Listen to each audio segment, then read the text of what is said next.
Back to my YouTube channel. నేను ఈరోజు మీకు స్ట్రీట్ స్టైల్లో చికెన్ పకోడీ ఎలా చేయాలో పర్ఫెక్ట్ మెజర్మెంట్స్తో చేసి చూపిస్తున్నాను. డెఫినెట్గా మీరు కూడా ట్రై చేయండి. చాలా క్రిస్పీ అండ్ టేస్టీగా ఎలా చేయాలో చెప్తాను. అయితే 1/2 kg బోన్లెస్ చికెన్ తీసుకున్నానండి. మీకు నచ్చితే విత్ బోన్స్ కూడా తీసుకోవచ్చు. సరిపడా సాల్ట్, 1/2 లెమన్ జ్యూస్ పిండుకున్నానండి. ఈ లెమన్ జ్యూస్ అండ్ సాల్ట్ అనేది పీసెస్కి బాగా పట్టించాలి. సో 2 minutes పాటు బాగా కలుపుతూ మసాజ్ చేస్తూ ఉండాలి. అలానే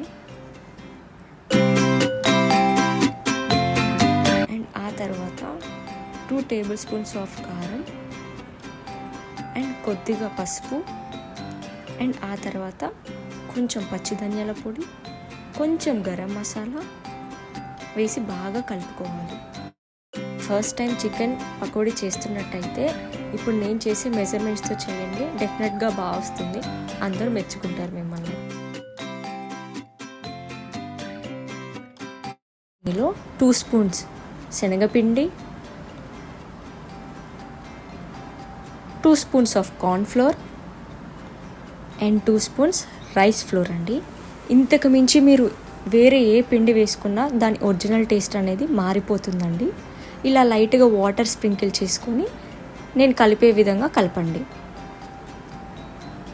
ఫుడ్ కలర్ వేసుకోండి, అది ఆప్షనల్. నేనైతే ఇప్పుడు వేయట్లేదు. ఇప్పుడు దీంట్లో కొంచెం కరివేపాకు, కొత్తిమీర అండ్ కొన్ని పచ్చిమిర్చి ముక్కలు వేస్తున్నానండి.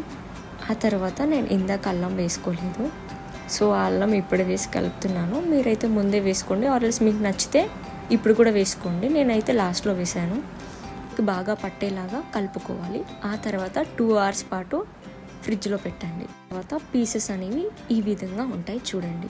కొత్తగా నా ఛానల్ని ఎవరైతే చూస్తున్నారో సబ్స్క్రైబ్ చేసుకొని వీడియో చూడండి. బాగా హీట్ అయ్యాక ఒక్కొక్క పీస్ వేసుకోవాలి. ఈ విధంగా వేసుకోవాలి. మీడియం ఫ్లేమ్లో పెట్టి ఈవెన్గా క్రిస్పీగా లోపల కూడా పీస్ ఉడికేలాగా మీడియం ఫ్లేమ్లో పెట్టి కుక్ అయ్యాక తీసేయాలి. అంతే అండి, వేడి వేడి చికెన్ పకోడీ రెడీ. దీంట్లోకి ఒక చిన్న లెమన్ పీస్ అండ్ ఆనియన్స్తో సర్వ్ చేసుకుంటే టేస్ట్ చాలా బాగుంటుందండి. మీరు కూడా తప్పకుండా ట్రై చేయండి. చేసిన చికెన్ పకోడీ మీకు నచ్చినట్టయితే నా ఛానల్ని తప్పకుండా లైక్ చేయండి, షేర్ చేయండి, సబ్స్క్రైబ్